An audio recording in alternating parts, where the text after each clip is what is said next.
자, 이제 오늘부터 욥기를 강의할 겁니다. 욥기. 목회자들이 주로 이제 저도 그렇지만 성경을 읽는 패턴이 이렇게 창세기부터 계시록까지 쭉 읽는 패턴이기보다는 예를 들어 욥기를 강의한다 그러면 한 달여 전서부터 욥기만 계속 반복해서 여러 번 읽곤 합니다. 그래서 아마 제가 이렇게 헤아려 보니까 창세기부터 계시록까지 가장 많이 읽은 책이 어느 책일까 더듬어 보니까 욥기더라고요. 그래서 이번 강의는 좀 거저먹겠다 싶어서 이번에도 이제 한 달여 전서부터 욥기를 준비하는데 놀랍게도 갈수록 오리무중이에요. 너무 여기에 담아진 신비로운 초점이 많고, 이거를 우리 청년들에게, 성도들에게 어떻게 아주 정확하게 좀 전달을 해야 될까 하는 고민이 더 깊어졌습니다. 그러나 우리 기도 드린 대로 이거를 우리가 사람의 이해로 깨닫는 것보다는 말씀의 저자이신 성령께 의지해서 전하는 부족한 종도, 이제 말씀을 받고 또 그 말씀을 가지고 살아내야 될 여러분들도 하나님 앞에 큰 은혜를 경험하는 복된 강해의 기간이 되기를 바랍니다. 제가 이제 여러 책을 참고하다가 제 고민에 아주 깊이 동의가 되는 글을 하나 읽었습니다. 이 욥기를 강의한다고 이제 예고가 나갔죠. 그러니까 몇 사람이 자꾸 물어요. 그거 진짜 한 장 한 장 다 할 거냐고. 42장까지인데. 그래서 딱 부담이 되는 거예요. 이걸 어떻게 해야 되나. 근데 크리스토퍼 애쉬라는 분의 이 글을 욥기 내용을 읽어보니까 옛날 사람도 똑같은 고민을 했더라고요. 그분이 이런 아주 격정적인 글을 썼어요. 하나님이 이유가 있어서 42장을 쓰셨는데 그거를 우편엽서 쪼가리에 그저 요약해서 쓰듯 그렇게 성도들에게 가르치거나 전해서 되겠는가? 아마 그분도 그런 부담을 가지고 있었던 것 같아요. 그래서 어쨌든 욥기는 42장까지 마치는데 여러분들이 절대 지루하지 않도록 지혜롭게 이렇게 좀 순서를 짜 나가도록 하겠습니다. 좀 지친다 싶으면 중간에 쉬었다가 다른 책을 하고 이런 식으로 해서라도 어쨌든 욥기는 뗄 겁니다. 자, 욥기가 얼마나 참 신비로운 책인가 하면 그 빅토리아 시대의 그 수필가 토마스 카일라일이라는 분 여러분 잘 아시죠? 이분이 이 욥기라는 책에 대해서 이렇게 얘기를 했어요. 욥기라는 책은 펜으로 쓴 책 중에 가장 위대한 책이다. 욥기라는 책은 펜으로 쓰는 책 중에 가장 위대한 책이다. 또 세익스피어 영국의 대문호는 욥기를 상처를 입어보지 않으면 흉터를 보고 놀린다 이렇게 썼어요. 상처를 입어보지 않으면 그 흉터를 보고 놀린다는 거예요. 그래서 욥기를 단순히 고난의 문제로 국한시켜 이해를 했던 것 같아요.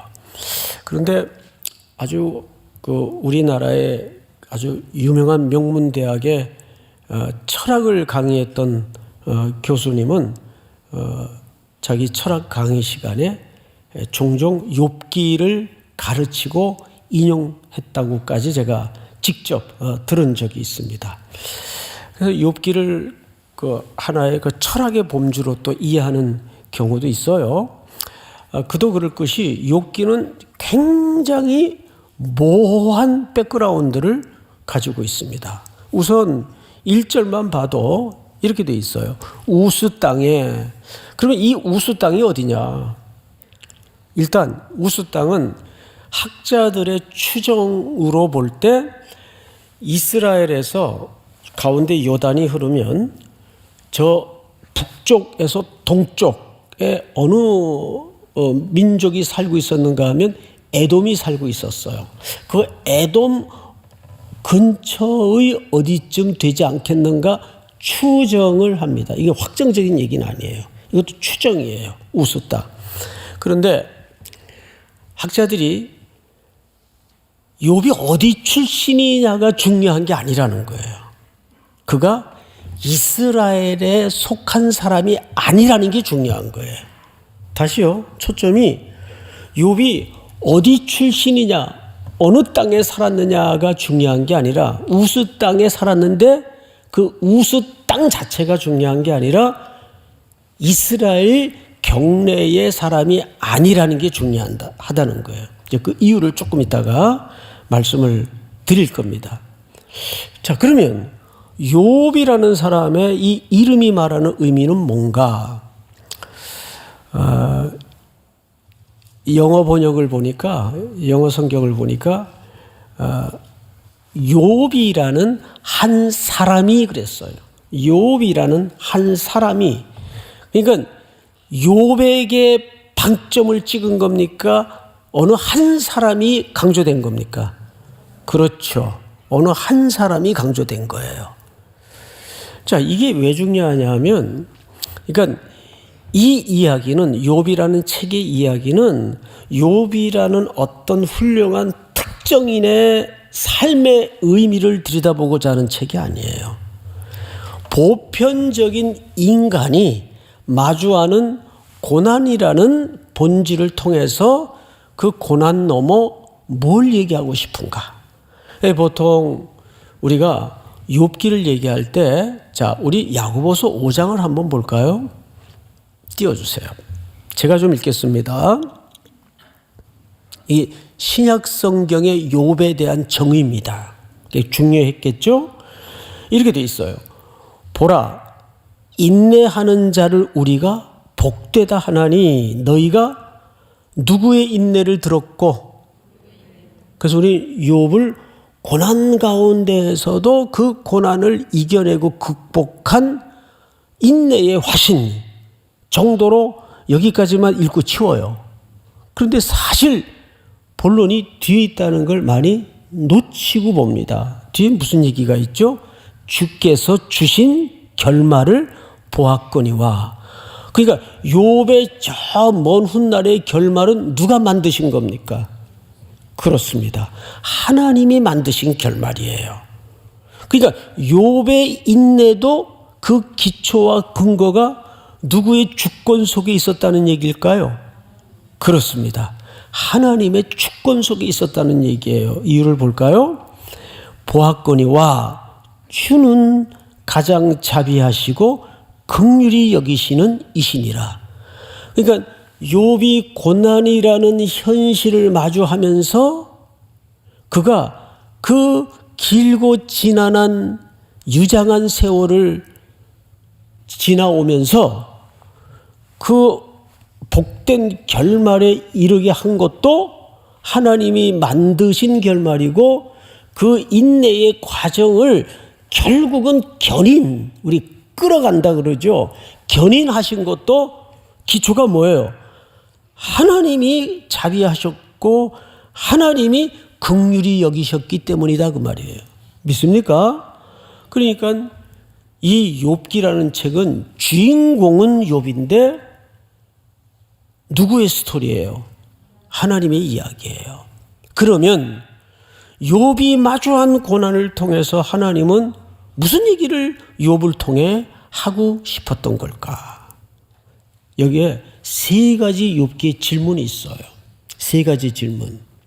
기억하셔야 돼요. 첫 번째, 우리는 어떤 세상에 살고 있는가?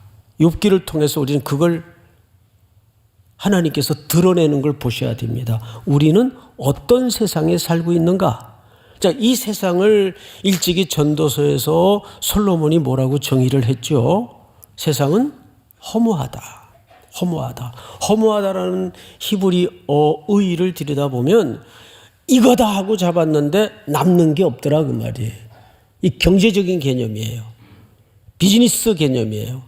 이거다 하고 잡았는데 살아보니까 남는 게 없더라. 송태근이가 남는 게 없다면 지가 뭐 장사를 해봐서 뭘 해봐서 쥐뿔도 모를 텐데 솔로몬이 그랬다면 그런 줄 알아야 돼요. 예?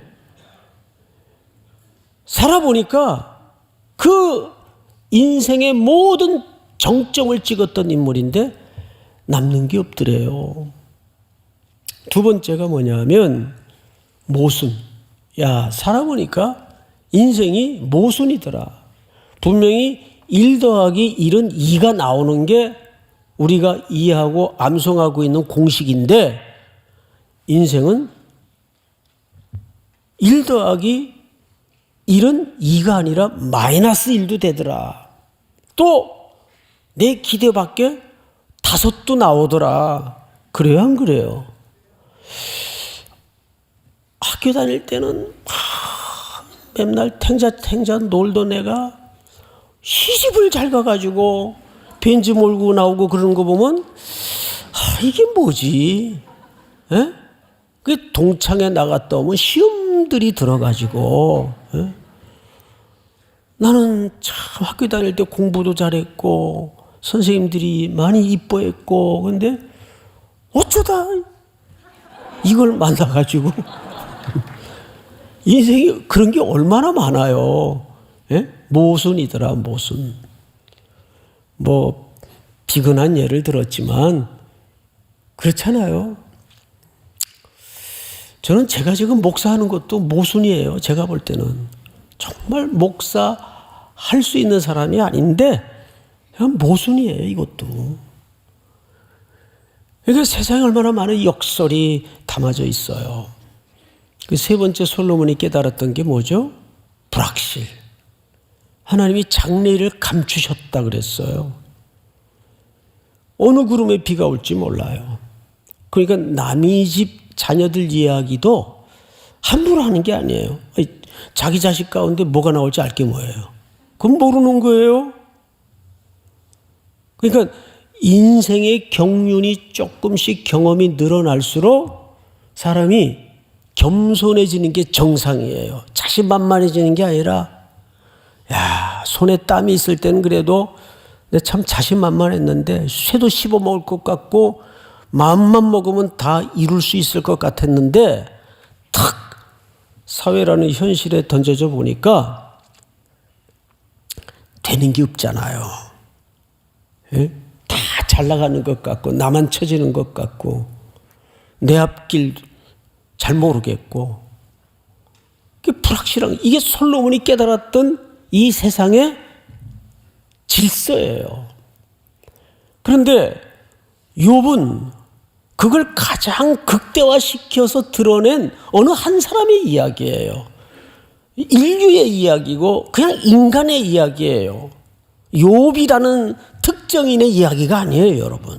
욥기는 나의 이야기일 수도 있다는 얘기죠. 만약에 하나님께서 이 욥기를 어떤 악당을 주인공으로 설정하셨다면 그거야 지가 나쁜 짓 했으니까 벌 받아 싸지. 그런 고난 받아 싸지. 이거는 답이 뻔하잖아요. 그래서 하나님은 욥이라는 참 거의 완벽한 인물을 세우셔서 무슨 얘기를 하고 싶은가를 잘 보셔야 돼요. 자, 성경을 또 볼까요? 두 번째 질문이 뭐냐면 첫 번째는 우리는 어떤 세상에 사는가? 이런 세상에 살고 있단 말이죠. 불이 가득세하고 제가 한 군데를 읽어드리겠습니다. 그 유명한 시편인데 아삽의 시예요. 그냥 들어보세요. 하나님이 참으로 이스라엘 중 마음이 정결한 자에게 선을 행하시나 나는 거의 넘어질 뻔하였고 과거에 자기가 이게 뭔가에 대한 세상에 돌아가는 무질서를 보면서 한때는 하나님 앞에 이런 질문을 할 수밖에 없었다는 이야기를 훗날 하는 겁니다. 나는 거의 넘어질 뻔하였고 나의 걸음이 미끄러질 뻔하였으니 이는 내가 악인의 형통함을 보고 오만한 자를 질투하였음이로다. 그들은 죽을 때에도 고통이 없고 그 힘이 강건하며 사람들이 당하는 고난이 그들에겐 없고 사람들이 당하는 재앙도 그들에겐 없나니 그러므로 교만이 그들의 목걸이요 강포가 그들의 옷이며 살짐으로 그들의 눈이 솟아나며 살이 쪄가지고 눈이 솟아났다는 얘기. 정말 살떨리는 시적인 표현이죠. 쭉 나와 있어요. 그리고 그들의 소득은 마음의 소음보다 많으며 1억만 있으면 좋겠는데 하나님 막 10억 주시고 손대는 것마다 대박 나고 누가 악인은 그러더라는 얘기예요. 악인은 누구는 자빠져도 똥밭에 넘어지고 저 사람은 악당인데 자빠져도 금밭에 넘어지고 삶이 그렇게 되더라는 거예요. 그래서 실족할 뻔하였대요. 실족할 뻔. 그런데 이 시인이 언제 그걸 깨닫는가 하면 내가 어쩌면 이를 알까 하여 생각한즉 그것이 내게 심한 고통이 되었더니 당연하죠. 하나님, 나는 하나님의 백성이고 하나님의 자녀인데 나한테 왜 이러세요? 대체 내가 뭘 잘못했어요? 어쩌면 이를 알까요? 심히 고통이 되었더니 하나님의 성소에 들어갈 때야 그들의 종말을 내가 깨달았나이다. 어디 들어갈 때요? 하나님의 성소. 여러분, 하나님의 성소가 뭐예요? 구약에서 가장 성소의 심장부가 지성소 아니에요? 지성소. 자, 하나님의 면전 앞에서 예수 그리스도의 자비와 그 긍휼을 내가 깨달았을 때야 비로소 이 전말의 의미를 알게 되었다, 그 뜻이에요. 지금 우리는 욥기를 그런 관점에서 이해를 해야 됩니다. 우리가 살고 있는 세상은 어떤 세상인가? 두 번째 질문이 뭐냐면 우리는 어떤 교회를 원하는가? 왜 뜬금없이 교회 얘기를 할까? 여러분, 세상의 교회가 문제가 많아요? 문제가 없어요? 문제가 많죠. 문제가 많죠. 근데 왜 갑자기 교회 얘기를 할까요? 이것은 크리스토퍼 애쉬라는 구약 신학자가 꺼내놓은 질문입니다. 여러분, 하나님께서는 이 땅의 경영과 이 땅의 통치와 하나님의 나라를 어느 공동체를 통해서 경영하시고 만들어 가시길 원하셨습니까? 설계하셨습니까? 교회입니다. 교회가 문제가 많아도 지상교회는 문제가 많을 수밖에 없겠죠. 그러나 가장 궁극적으로 영광스러운 공동체는 또한 어디일 수밖에 없습니까? 교회일 수밖에 없어요. 그래서 예수 그리스도를 교회에 뭘로 두셨습니까? 머리. 결국 하나님의 교회는 머리이신 그리스도의 통치대로 완성될 것을 여러분들이 확신하셔야 됩니다. 이 땅에는 민족을 넘어서 혈통을 넘어서 인종을 넘어서 사상을 넘어서 다 그리스도의 질서와 경영으로 통일될 거예요. 그것이 땅 아래에 있는 것이나 위에 있는 것이나 그리스도로 만물을 뭐하게 하시려고? 통일되게 하시려고. 믿으십니까? 그래서 오늘 우리가 두 번째 묻는 질문이 이거예요. 우리는 어떤 교회를 원하는가? 어떤 교회를 원하십니까? 과거 60년대, 70년대 우리가 초건 목피를 벗어나기 위해서 잘 살아보세 몸부림칠 때 그 시대에 맞게 복음도 그 시대의 옷을 입었었어요. 그래서 적극적인 사고방식, 대표적인 주자가 미국의 크리스탈 처치를 설립하셨던 로버트 슐러 같은 분들, 긍정의 힘, 적극적인 사고방식. 그래서 강단마다 복음을 성공의 매뉴얼로 힘을 갖는 기독교로 변색을 시켜서 전하던 때가 있었습니다. 그래서 그 시대의 교회의 이름들은 전부 확장, 팽창, 파워, 힘, 강단의 메시지도 여기에 같이 아부를 했죠. 지금 10년 전서부터 한국교회는 붕괴음을 내면서 무엇이 잘못되었는가에 고민하게 되었어요. 그래서 코로나 3년 동안 우리는 저마다 이젠 드디어 위기가 왔다고 이구동성으로 말하곤 했습니다. 아니요. 왜 위기예요? 교회가 위기가 아니었던 적은 또 있었나요? 2000년 동안 위기였어요. 교회는. 그동안 한국교회는 너무 과장돼 있고 과열돼 있고 과잉돼 있었어요. 코로나라는 이 전대미문의 전 인류의 공동의 고통을 통해서 교회는 그제서야 본질적인 질문을 하지 않을 수 없었습니다. 참된 교회는 뭔가? 참된 예배는 뭔가? 이 질문을 그제서야 고요히 주님 앞에 앉아서 교역자들도 성도들도 물을 수밖에 없었어요. 이제 코로나가 끝나는 이쯤 돼서 우리는 욥기를 통해서 뭘 봐야 될까요? 그래서 교회는 어디로 가야 될 것인가? 이 답을 찾아 길을 떠나야 돼요. 그래서 교회는 어디로 가야 될 것인가? 우리가 지금까지는 어떻게 걸어왔고, 그래서 교회는 앞으로 어디로 가야 될 것인가? 그것은 단순히 공동체라는 과제가 아니라 나 개개인의, 여러분 각자가 그리스도의 뭡니까? 지체요 교회지 않습니까? 우리의 숙제이기도 합니다. 이것이 우리가 물어야 될 질문이에요. 그렇게 적극적인 사고방식을 주창했던 미국의 실용주의적 신학을 통해서 그걸 그대로 카피한 한국교회가 어떻게 됐나요, 지금? 대형교회를 중심으로 사고가 터지고 잘못된 성경적 기초를 통해서 사회에 더 교회에 대한 불신이 쏟아졌어요. 그렇다고 교회가 무용한 공동체인가요? 그럴 수는 없지 않습니까?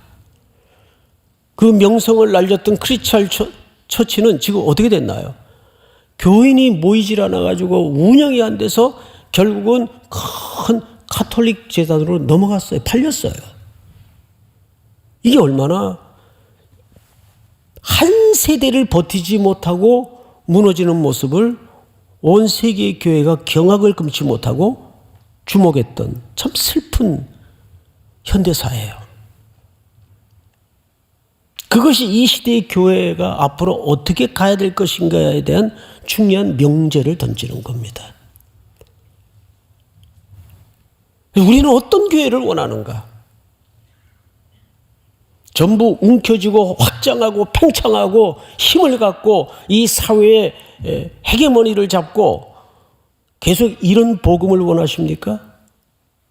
아니면 이제는 한국교회 그동안 부어준 하나님의 은혜와 복들을 이제는 우리의 이웃되게 하신 이들과 함께 어떻게 흩어주고 나누고 함께 할 것인가?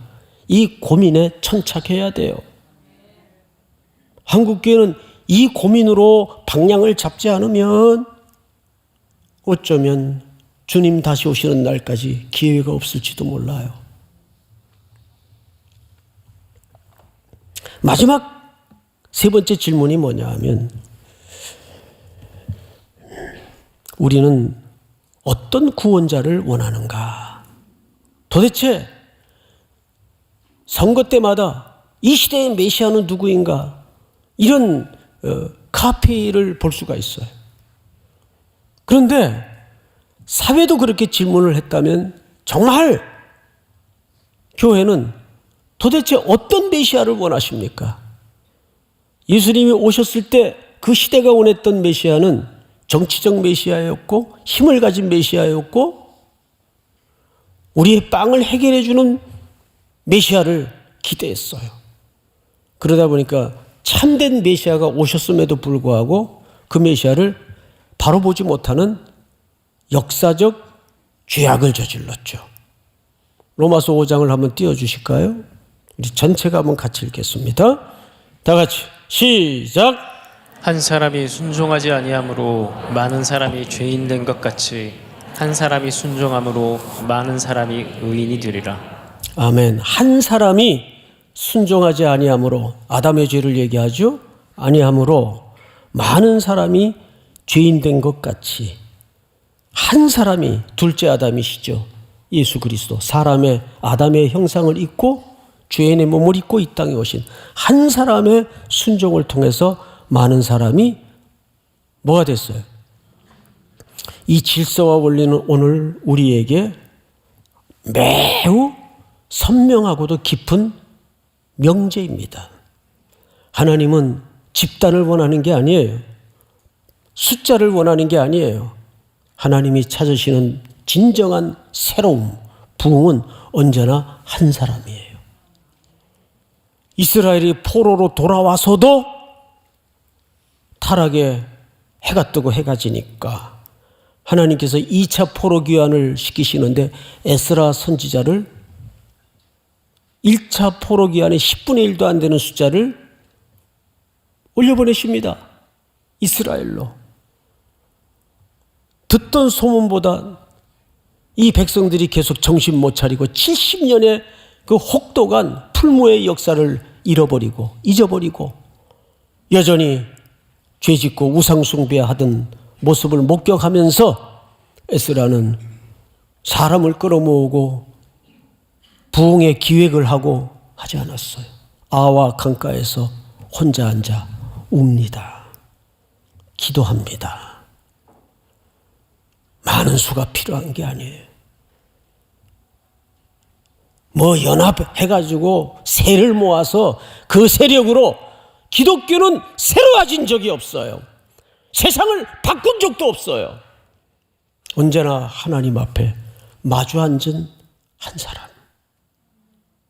우시아 왕이 죽던 해에 온 나라가 끝난 것처럼 저마다 혀를 놀리고 있을 때 성전에 한 사람이 들어앉아 있습니다. 이사야. 그리고 그가 하늘의 비전을 보죠. 하늘 성전을 봐요. 그런데 하나님의 보좌에 앉으신 이가 있는데 그분의 입으신 옷이 지상 성전까지 드리워서 눈부신 그림을 봤어요. 이사야에게 보여줍니다. 그게 무슨 뜻일까요? 저마다 이제는 조국은 끝났다. 희망이 없다라고 소문이 과장되고 가짜 뉴스가 돌아다니고 나라가 절단난 것처럼 그러고 있을 때 이사야에게 하늘의 비전을 보여주는데 여전히 하나님은 그 보좌에 앉으셔서, 보좌는 어떤 곳입니까? 통치가 시작되고 심판이 이루어지고 최종적 영광이 돌아가는 것이 보좌의 기능이고 의미 아니겠어요? 그 보좌에 앉으신 이의 옷자락이 지상 성전까지 드리웠다는 것은 여전히 하나님이 이 세상을 경영하시고 통치하시고 운영하시고 계시다는 뜻을, 의미를 이사야에게 보여준 거예요. 한 사람이 그 그림을 봐야 돼요. 믿으십니까? 기독교는 한 번도 숫자의 다수로 부흥이 되고 안 된 적은 없어요. 시대가 새로워지고 안 새로워진 적은 없어요. 언제나 하나님 앞에 마주 앉은 한 사람. 믿습니까? 로마서 5장 19절을 다시 보시면 한 사람이 순종하지 아니함으로 많은 사람이 죄인 된 것 같이 한 사람이 십자가에 죽기까지 순종하심으로 많은 사람이 의인 되리라. 결국 예수 그리스도의 죽기까지 십자가에 순종하신 그 한 사람의 순종이 시대를 살리고 역사를, 물줄기를 바꾸지 않습니까? 교회는 그런 곳이어야 합니다. 교회는 자꾸 미니스트리, 사역, 어떤 세상이 말하는 세상의 것들을 더 확대시키고 팽창시키는 그런 힘이 필요한 것이 아니에요. 계속 본질로 들어가고 내부로 들어가서 저희를 지도하셨던 영적인 아버지인 내수동교회 원로 목사님 박이천 목사님께서 항상 가르치실 때 큰 바위를 부수려면 다이너마이트를 심어야 되는데 그냥 파기 힘드니까 겉에다가 묻혀놓고 파묻어 놓고 터뜨리면 겉에 일부만 터져나갈 뿐이다. 이걸 완전히 부수고 깨트리려면 계속 핵심 중심까지 파고 들어가서 구멍을 뚫어서 거기에 폭약을 심어 터뜨릴 때 그 불가능할 것 같은 바위가 터지고 깨지는 법이다. 교회는 그런 본질에 집중할 수 있어야 됩니다. 세상이 하도 아침마다 고양이 눈알처럼 바뀌니까 그 바뀌는 변화무쌍한 속도에 따라서 교회가 너를 띄고 춤을 추면 안 돼요. 그럴수록 교회는 움직이지 말고 계속 뭐에 집중해야 돼요? 복음에 집중해야 돼요. 세상이 흉내낼 수 없는 가치에 집중해야 돼요. 믿으십니까? 자, 그러면 이제 이렇게 우리는 어떤 세상에 살고 있는가? 우리는 어떤 교회를 원하는가?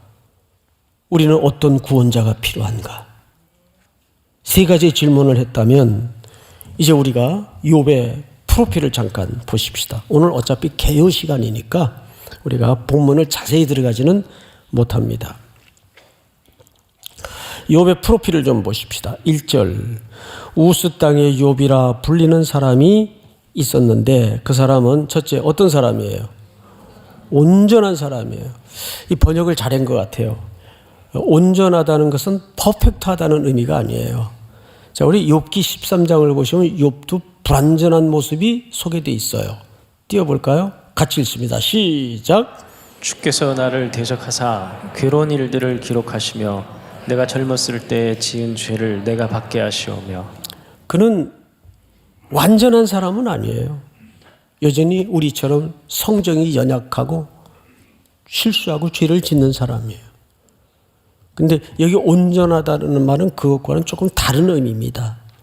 자, 성경을 또 볼까요? 그 다음에 정직하여 하나님을 경외하며 악에서 떠난 자라. 굉장히 종교적 차원에서도 신앙심이 아주 탁월한 사람이에요. 온전하고 정직하고 하나님을 경외하고 악에서 떠났어요. 게다가 3절을 보니까 2절을 보니까 그에게 아들이 몇입니까? 7이에요. 7. 여러분 성경에서 이 숫자로 말하는 신학의 이 장르가 있습니다. 7은 언제나 완전수예요. 그래서 히브리 사람들은 이 7을 얘기할 때 어떤 비교를 잘합니다. 예를 들어서 룻기 4장을 좀 띄워주실까요? 이렇게 돼 있어요. 이는 네 생명의 회복자이며 네 노년의 봉양자라. 이방 며느리 룻이 보아스와 결혼을 해서 생명을 낳죠. 그리고 그 생명을 누구 품에 안겨줍니까? 어머니 나오미의 품에 안겨줘요. 나오미는 고향 베들레헴으로 돌아올 때 사람들이 저가 나오미가 아니냐. 나오미라는 뜻은 희락, 기쁨, 즐거움이라는 뜻이에요. 저가 나오미가 아니냐. 그러니까 나를 더 이상 나오미라 하지 마시오. 나를 뭐라 하시오? 마라라 하시오. 마라는 쓰다, 괴롭다. 나는 이제 더 이상 기쁨의 인생이 아닙니다. 대가 끊어진 집안입니다. 기련도 죽고 말년도 죽고 남편도 죽었습니다. 과부셋만 남은 집이에요. 그러니 대가 끊어진 거죠. 그러니 더 이상 나오미가 아니죠. 말하라 하시오. 내 인생은 괴롭소. 기쁨이 끊어졌습니다. 그런데 그 품에 이방 며느리 룻이 생명을 안겨요. 보아스를 통해서. 그 보니까 네 노년의 봉양자라 곧 너를 사랑하며 7 아들보다 귀한 네 며느리가 낳은 자로다. 여기 뭘로 비교하죠? 7 아들. 그러니까 히브리 사람들은 7 아들은 그냥 요즘 가장 좀 촌스러운 말이긴 한데 그보다 또 좋은 표현은 없어요. 대박. 예? 대박이다 그 말이에요. 7 아들이라는 의미는 대박보다 더 나은 게 있겠냐? 이렇게 비교를 할 때, 그러니까 욥에게 7 아들이 있었어요. 딸은요 3명이에요. 딸은 3명. 합이 10명인데 다 완전한 숫자적 신학의 의미를 갖고 있습니다. 3은 누구의 숫자입니까? 3이 하나님의 숫자예요. 3은. 그러니까 7 아들에 딸 3세. 합이 10남매예요. 다복해요. 그뿐이겠어요? 3절을 보세요. 그의 소유물은 양이 7,000마리요 낙타가 3,000마리요 소가 500껼이요 암나귀가 500마리며 종도 이 많은 목축을 경영하려면 셀 수 없이 많았겠죠. 종도 많이 있었으니 이 사람은 동방 사람 중에 가장 훌륭한 자라. 이런 캐릭터를 요즘 우리 청년들이 사케. 예? 사케가 뭐의 준말인지는 아시죠? 예, 사기 캐릭터. 이게 불가능한 캐릭터다 그 말이에요. 근데 이런 사람에게 무시무시한 이제 고난의 폭풍이 닥칠 겁니다. 그래서 그 고난이라는 주제는 인류 보편적 본질이에요. 의인도 겪는 것이고 악당도 겪는 것이에요. 이 고난이라는 툴을 통해서 하나님은 뭘 드러내기를 원하시는가? 이제 다음 시간에 이 부분을 여러분들과 본격적으로 나눌 겁니다. 우리는 여기서 한 가지, 오늘 말씀의 제목이 뭐죠? 인과관계입니다. 자, 이걸 잘 듣고 가셔야 돼요. 이제부터 욥이 겪는 그 상상할 수 없는 고통과 고난은 욥과 직접적인 욥의 현실과 인과관계가 있어요, 없어요? 없어요.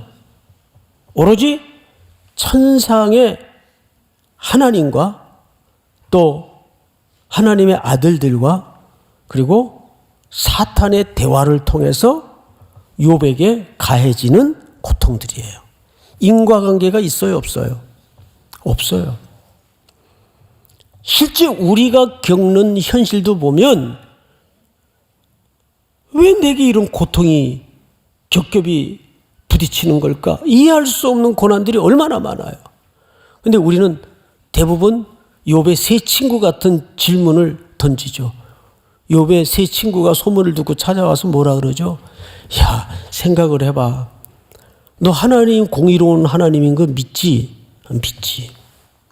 그렇다면 너한테 까닭 없이 이런 고통을 주실 리는 없지 않은가? 여러분, 이 말이 훨씬 설득력 있는 거 아세요? 차라리 그 친구들은 뭐라고 떠났는가 하면 네가 알지 못하는 저 시면의 깊은 곳에 하나님과 풀어야 될 어떤 숙제가 있을 수 있어. 죄의 문제를 해결을 해야 되는 게 있을 수 있어. 그 이번 기회에 회개하고 하나님과 회복하는 계기가 되길 바라네. 이게 훨씬 설득력이 있어요. 논리적이고 합리적이에요, 이 질문이. 근데 이 프레임을 뭐라 그러냐면 율법주의 프레임이라고 그러는 거예요. 이 프레임에 누가 걸려요? 욥이 걸려요. 그래서 친구가 그 말도 안 되는 위로를 하고 떠난 다음에 욥은 자기를 처절하게 돌아봅니다. 젊은 날의 어린 날의 기억서부터. 그런데 그래도 이렇게 10자녀를 잃어버리고 모든 재물이 한꺼번에 날아가고 자기 몸마저 이렇게 만신창이가 될 정도로 굳이 자기가 그렇게 죄를 진 게 별로 없어요.